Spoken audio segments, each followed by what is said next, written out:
Municipal మంత్రి నారాయణ వ్యాఖ్యలతో పిఠాపురం మాజీ ఎమ్మెల్యే వర్మ డిఫెన్స్ లో పడిపోయారా? పరిస్థితుల ప్రభావం ఎలా ఉన్నప్పటికీ మరి అంత తీసిపాడేయడం కరెక్ట్ కాదని పార్టీ పెద్దల దృష్టికి తీసుకెళ్లారా? ఎలాగో గాయమైంది, ఆయింట్మెంట్ రాయమని కోరారా? అందుకే మంత్రి నాలుగు మడత వేశారా?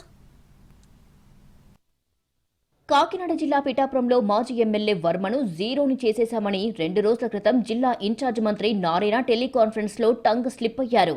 తన సొంత నియోజకవర్గం నెల్లూరు సిటీ టీడీపీ నేతలతో జరిగిన కాన్ఫరెన్స్ లో ఎన్వీఎస్ఎన్ వర్మపై కామెంట్స్ చేశారు.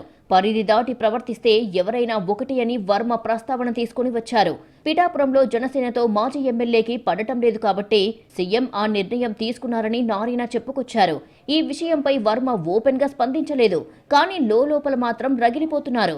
సంబంధం లేని దగ్గర తనను తీసుకువచ్చి ఎందుకు ఈ విధంగా మాట్లాడుతున్నారని పార్టీ దృష్టికి తీసుకుని వెళ్లారు. ఏమైనా ఉంటే ఇంటర్నల్ గా మాట్లాడాలి తప్ప వందల మంది టెలికాన్ఫరెన్స్ లో అనవసర విషయాలు ప్రస్తావించాల్సిన అవసరం ఏముందంటున్నారు వర్మ. పిఠాపురంలో ఏం జరుగుతుందో పార్టీ దృష్టికి ఎప్పటికప్పుడు తీసుకుని వెళ్తున్నట్లు వర్మ వెల్లడించారు. ఈ విధంగా పార్టీని తనను డ్యామేజ్ చేయడం సరికాదని అనుచరుల దగ్గర ప్రస్తావిస్తున్నారు. పదవులు అనుభవిస్తున్న వారికి తమ ఇబ్బందులు ఎలా తెలుస్తాయని ప్రశ్నిస్తున్నారు. అనవసరంగా రచ్చవుతుందని ఈ వ్యవహారాన్ని స్టార్ట్ చేసిన నారాయణే ఫుల్ స్టాప్ పెట్టాలని చెప్పుకుంటున్నారు. ఎండ్ కార్డు వేయకపోతే నియోజకవర్గంలో జనసేన క్యాడర్ మరింత రెచ్చిపోతారని చెప్తున్నారు వర్మ. తాము ఎప్పట్లాగా యాక్టివ్గా ఉండాలంటే అగ్గిరాజేసిన వాళ్లే ఆయింట్మెంట్ రాయాలని పార్టీకి స్పష్టం చేశారు. మంత్రి నారాయణ ఈ విషయంపై వివరణ ఇచ్చారు. కట్ అండ్ పేస్ట్ చేసి సోషల్ మీడియాలో ప్రచారం చేస్తున్నారని అన్నారు. అయితే ఆ కాల్ రికార్డులు పరిశీలిస్తే ఎక్కడా ఆ విధంగా జరిగినట్లు కనిపించడం లేదని నారాయణ నాలుక మడత పెట్టినప్పటికీ ఆ విషయం మాత్రం అర్థమవుతుంది. వర్మ నుంచి వచ్చిన అభ్యంతరాలతో నారాయణ యూటర్న్ తీసుకున్నట్లు తెలుస్తుంది. అందుకే హఠాత్తుగా నారాయణ వైజాగ్ టూర్లో వర్మ ప్రత్యక్షమయ్యారు.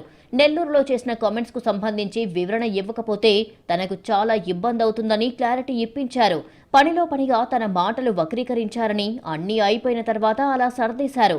అయితే ఇప్పటికే పిఠాపురంలో ఈ టాపిక్ తో టీడీపీ డిఫెన్స్ లో పడింది.